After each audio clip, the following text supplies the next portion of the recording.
بسم اللہ الرحمن الرحیم۔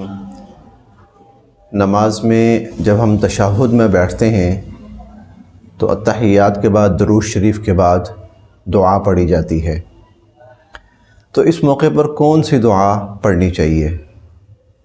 عموماً ایک دعا لوگ پڑھتے ہیں، رب اجعلنی مقیم الصلاۃ ومن ذریتی ربنا وتقبل دعا ربنا اغفر لی ولوالدی وللمؤمنین یوم یقوم الحساب۔ یہ دعا پڑھ لیں، یہ بھی ٹھیک ہے۔ اگر کوئی اور دعا پڑھ لیں جیسے ربنا آتنا فی الدنیا حسنہ وفی الآخرۃ حسنۃ وقنا عذاب النار، وہ بھی ٹھیک ہے۔ ربنا ظلمنا انفسنا وان لم تغفر لنا وترحمنا لنکونن من الخاسرین، یہ بھی ٹھیک ہے۔